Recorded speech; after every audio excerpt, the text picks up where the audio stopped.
Hello friends, आपका फिर से स्वागत है मेरे YouTube channel arts students corner पे। उम्मीद है आप लोग बहुत अच्छे होंगे, अपनी पढ़ाई बहुत अच्छे तरीके से कर रहे होंगे। आप लोग के एग्जाम्स की तैयारी बहुत अच्छी चल रही होंगी और बहुत लोगों की तैयारी भी तो हो भी चुकी होंगी।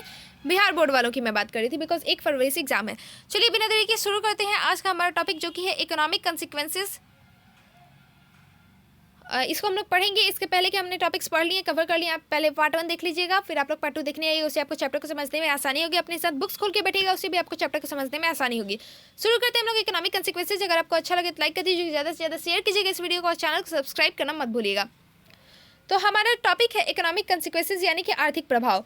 इस वीडियो में हम लोग इस चैप्टर को खत्म कर देंगे। शुरू करते हैं line by line explanation Hindi में। While everything may not be known about the economic facets of globalization, this particular dimension shapes a large part of the content and direction of contemporary debates surrounding globalization. वैश्वीकरण के आर्थिक पहलू के बारे में सब कुछ भले ही नहीं जाना जा सके, लेकिन यह कहा जा सकता है कि वैश्वीकरण को लेकर जारी बहसों का बड़ा हिस्सा और इस बहस की दिशा इसी पहलू से संबंधित है। A part of the problem has to do with defining economic globalization itself. इस समस्या का एक पक्ष तो यही है कि आर्थिक वैश्वीकरण को कैसे परिभाषित किया जाए। The mention of economic globalization draws our attention immediately to the role of international institutions like the IMF and the WTO and the role they play in determining economic policies across the world. जैसे ही आर्थिक वैश्वीकरण का उल्लेख होता है, हमारा ध्यान अंतर्राष्ट्रीय मुद्रा कोष और विश्व व्यापार संगठन जैसी अंतर्राष्ट्रीय संस्थाओं तथा विश्व भर में आर्थिक नीतियों के निर्धारण में इनके द्वारा निभाई गई भूमिका पर जाता है। Yet globalization must not be viewed in such narrow terms. हालांकि वैश्वीकरण को इतने संकीर्ण नजरिए से नहीं देखा जाना चाहिए। Economic globalisation involves many actors other than these international institutions. आर्थिक वैश्वीकरण को अधिक व्यापक नज़र से समझने के लिए हमें इससे होने वाले आर्थिक फायदों के बंटवारों के अर्थ में सोचना चाहिए। A much broader way of understanding of economic globalization requires us to look at the distribution of economic gains. That is, who gets the most from globalization and who gets less, indeed who loses from it. तो यानी कि इस संदर्भ में कि किसी वैश्वीकरण से सबसे ज़्यादा फायदा हुआ और किसी सबसे कम, यह भी देखने की जरूरत है कि वैश्वीकरण के कारण किसने नुकसान उठाया। What is often called economic globalization usually involves greater economic flows among different countries of the world. अमूमन जिस प्रक्रिया को आर्थिक वैश्वीकरण कहा जाता है, उसमें दुनिया के विभिन्न देशों के बीच आर्थिक प्रवाह तेज हो जाता है। Some of this is voluntary and some forced by international institutions and powerful countries. कुछ आर्थिक प्रवाह स्वेच्छा से होते हैं, जबकि कुछ अंतर्राष्ट्रीय संस्थाओं और ताकतवर देशों द्वारा जबरन लादे जाते हैं। As we saw in the examples at the beginning of this chapter, this flow or exchange can take various forms: commodities, capital, people and ideas. Globalization has involved greater trade in commodities across the globe.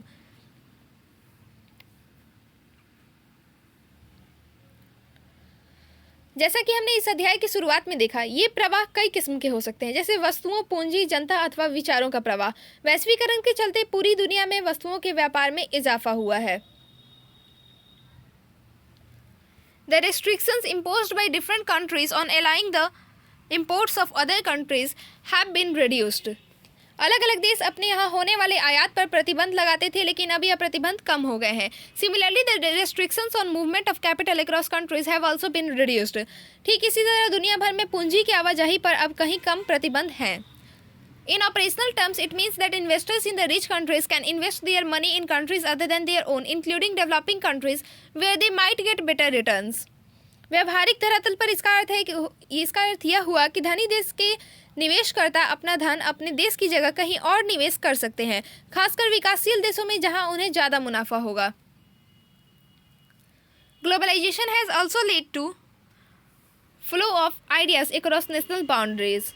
वैश्वीकरण के चलते अब विचारों के सामने राष्ट्र की सीमाओं की बाधा नहीं रही, उनका प्रवाह अबाध हो उठा है। The spread of internet and computer-related services is an example of that.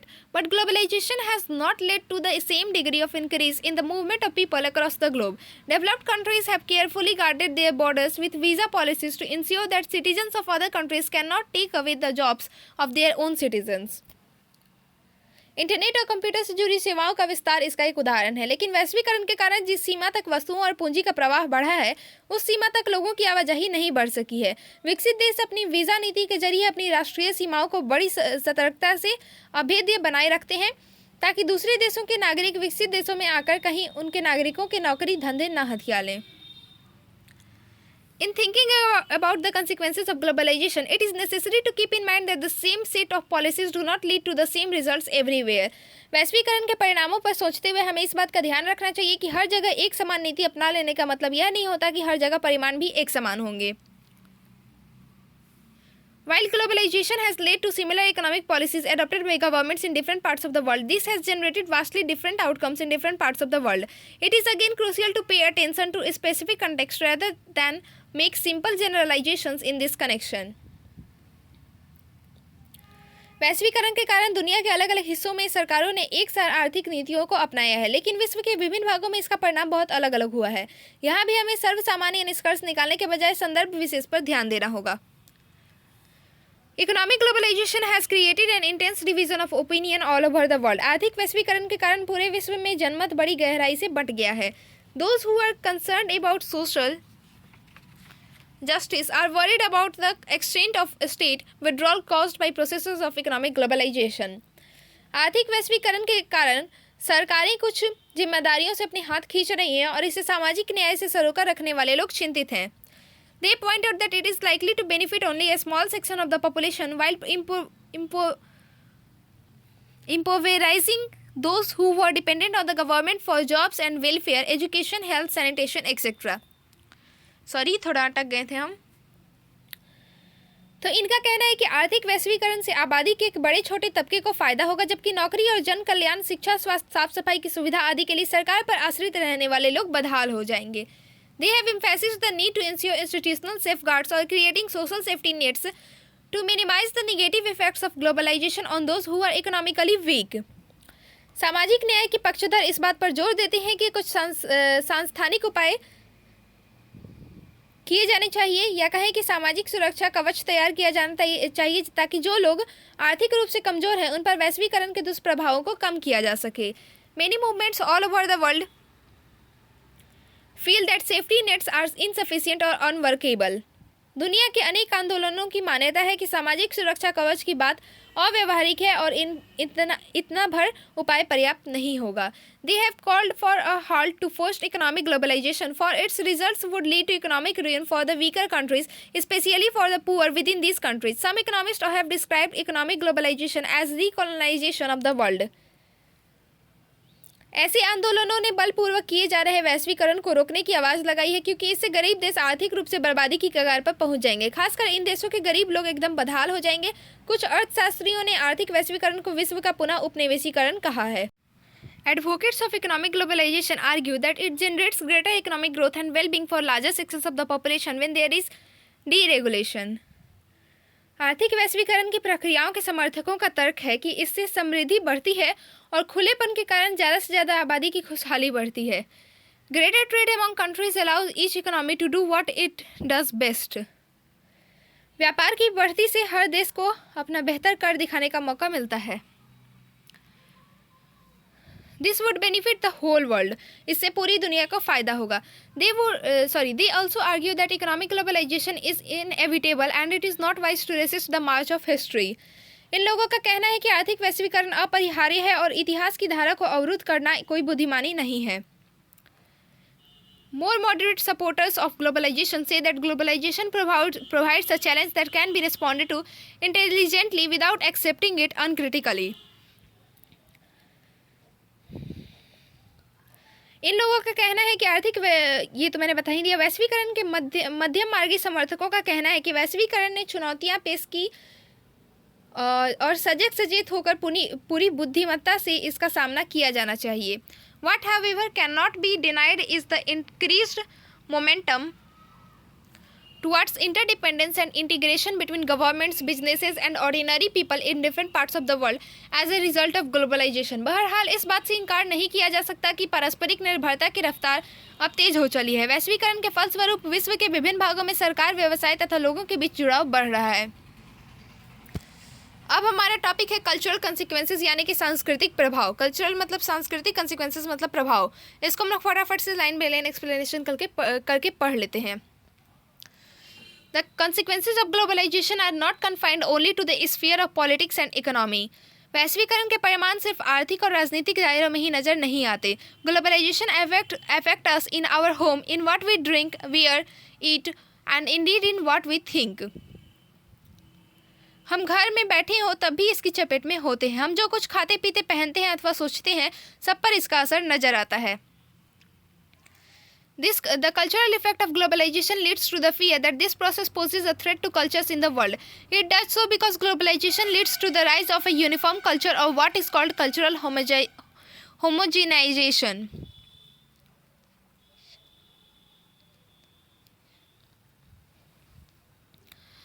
हम जिन बातों को अपनी पसंद कहते हैं वे बातें भी वैश्वीकरण के असर में तय होती हैं। वैश्वीकरण के सांस्कृतिक प्रभाव को देखते हुए इस भय को बल मिला है कि यह प्रक्रिया विश्व की संस्कृतियों को खतरा पहुंचाएगी।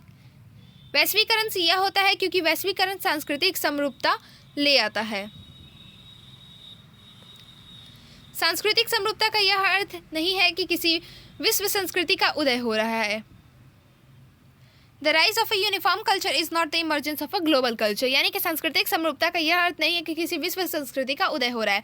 What we have in the name of a global culture is the imposition of Western culture on the rest of the world. ये विश्व संस्कृति के नाम पर दरअसल शेष विश्व पर पश्चिमी संस्कृति लादी जा रही है। We have already studied this phenomenon as the soft power of US hegemony in chapter 3. हम लोग अमेरिकी वर्चस्व वाले अध्याय 3 में वर्चस्व के सांस्कृतिक अर्थ के अंतर्गत इस बात को पढ़ चुके हैं। The popularity of a burger or blue jeans, some argue, has a lot to do with the powerful influence of the American way of life. कुछ लोगों का तर्क है कि बर्गर अथवा नीली जींस की लोकप्रियता का नज़दीकी रिश्ता अमेरिकी जीवन शैली के गहरे प्रभाव से है। Thus, the culture of the politically and economically dominant society leaves its imprint on a less powerful society, and the world begins to look more like the dominant power wishes it to be. इसलिए क्योंकि राजनीतिक और आर्थिक रूप से प्रभुत्वशाली संस्कृति कम ताकतवर समाजों पर अपनी छाप छोड़ती है और संसार वैसा ही दिखता है जैसे ताकतवर संस्कृति से बनाना चाहती है। Those who make this argument often draw attention to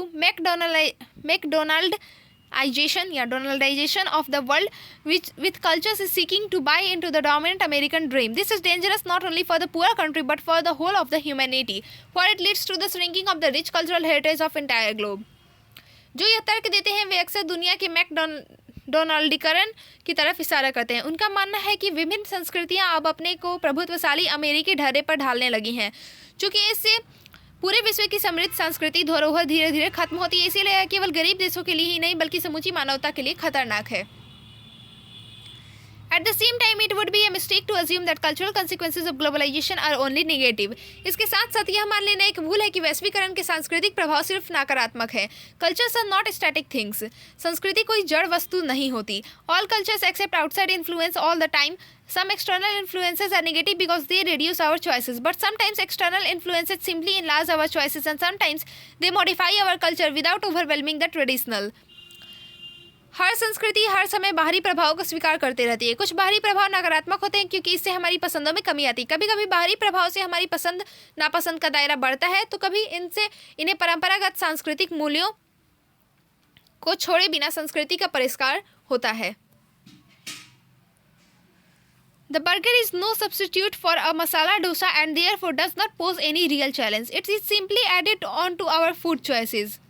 Blue jeans, on the other hand, can go well with a homespun khadi kurta. Burger masala dosa का विकल्प नहीं है, इसीलिए बर्गर से वस्तुतः कोई खतरा नहीं है। इससे हुआ मात्र इतना कि हमारी भोजन की पसंद में एक चीज़ और शामिल हो गई। दूसरी तरफ नीली जींस भी हथकरघा पर पुणे खादी के कुर्ते के साथ खूब चलती है। Here the outcome of outside influence is the new combination that is unique. A khadi kurta worn over jeans. Interestingly, this clothing combination has been exported back to the country that gave us blue jeans so that it is possible to see young Americans wearing a kurta and jeans. यहाँ हम बाहरी प्रभाव के एक अनूठी बात देखते हैं कि नीली जींस के ऊपर खादी का कुर्ता पहना जा रहा है। मजेदार बात तो यह है कि इस अनूठे पहरावे को अब उसी देश के को निर्यात किया जा रहा है जिसने हमें नीली जींस दी है। जींस के ऊपर कुर्ता पहनना कुर्ता पहने अमेरिकियों को देखना अब संभव है। While cultural homogenization is an aspect of globalization, the same process also generates precisely the opposite effect.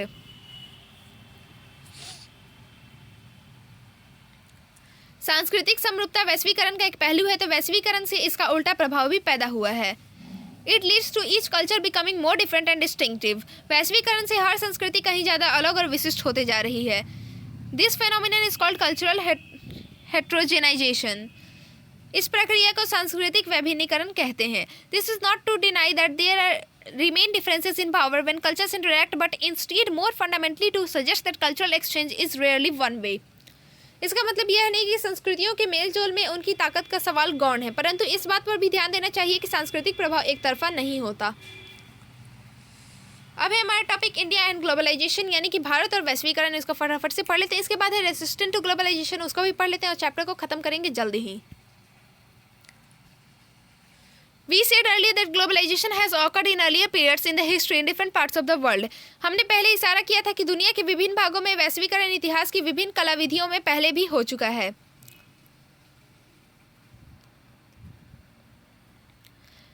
Flows pertaining to the movement of capital, commodities, ideas and people go back several centuries in Indian history. पूंजी, वस्तु, विचार और लोगों की आवाजाही का भारतीय इतिहास कई सदियों का है। During the colonial period, as a consequence of Britain's imperial ambitions, India became an exporter of primary goods and raw materials and a consumer of finished goods. औपनिवेशिक दौर में ब्रिटेन के साम्राज्यवादी मंसूबों के परिणाम स्वरूप भारत आधारभूत वस्तुओं और कच्चे माल का निर्यातक तथा बने बनाए सामानों का आयातक देश था। After independence, because of this experience with the British, we decided to make things ourselves rather than relying on others. आज़ादी हासिल करने के बाद ब्रिटेन के साथ अपने इस अनुभव से सबक लेते हुए हमने फैसला किया कि दूसरे पर निर्भर रहने के बजाय खुद सामान बनाया जाए। We also decided not to allow others to export us so that our own producers could learn to make things. हमने यह भी फैसला किया कि दूसरे देशों को निर्यात की अनुमति नहीं होगी ताकि हमारे अपने उत्पादक चीज़ों को बनाना सीखें। This protectionism generated its own problems. While some advances were made in certain arenas, critical sectors such as health, housing and primary education did not receive the attention they deserved. India had a fairly sluggish rate of economic growth. इस संरक्षणवाद से कुछ नई दिक्कतें पैदा हुई। कुछ क्षेत्रों में तरक्की हुई तो कुछ जरूरी क्षेत्रों जैसे स्वास्थ्य, आवास और प्राथमिक शिक्षा पर उतना ध्यान नहीं दिया गया जिसके वे हकदार थे। भारत में आर्थिक वृद्धि की दर धीमी रही। In 1991, responding to a financial crisis and to the desire for higher rates of economic growth, India embarked on a program of economic reforms that had sought increasingly to regulate various sectors, including trade and foreign investment. 1991 में वित्तीय संकट से उबरने और आर्थिक वृद्धि की ऊंची दर हासिल करने की इच्छा से भारत में आर्थिक सुधारों की योजना शुरू हुई।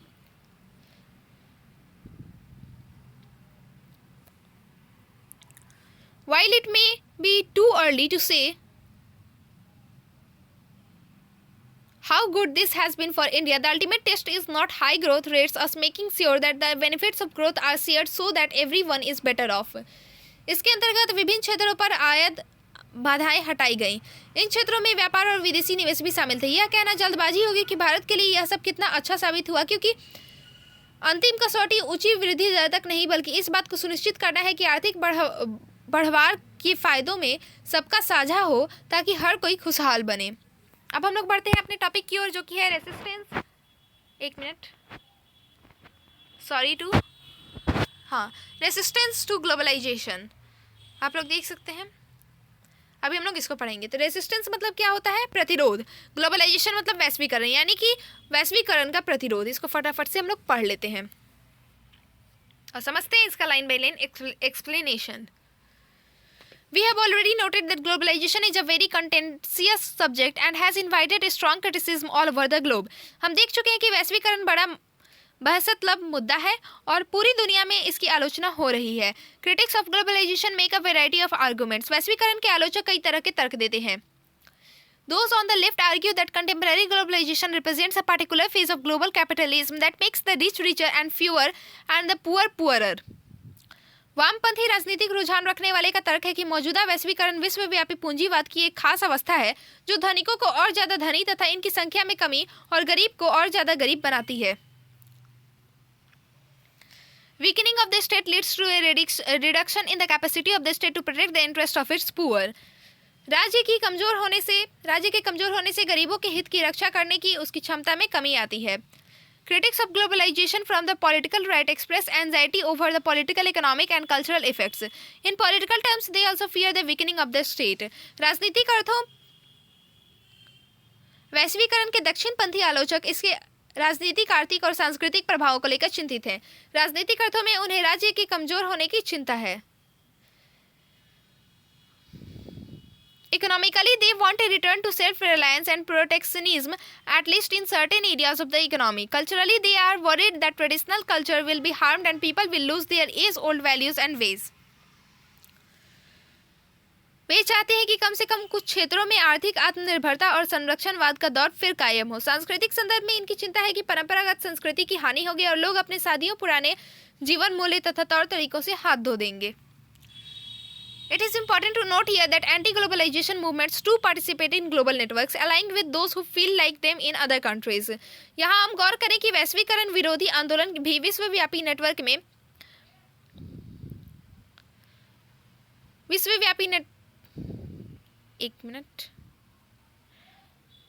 नेटवर्क में भागीदारी करते हैं और अपने से मिलती जुलती सोच रखने वाले दूसरे देशों के लोगों के गठजोड़ करते हैं. Many anti-globalization movements are not opposed to the idea of globalization per se as much as they are opposed to a specific program of globalization which they see as a form of imperialism. वैश्वीकरण विरोधी बहुत से आंदोलन वैश्वीकरण की धारणा के विरोधी नहीं बल्कि वैश्वीकरण के किसी खास कार्यक्रम के विरोधी हैं जिसे वे साम्राज्यवाद का एक रूप मानते हैं.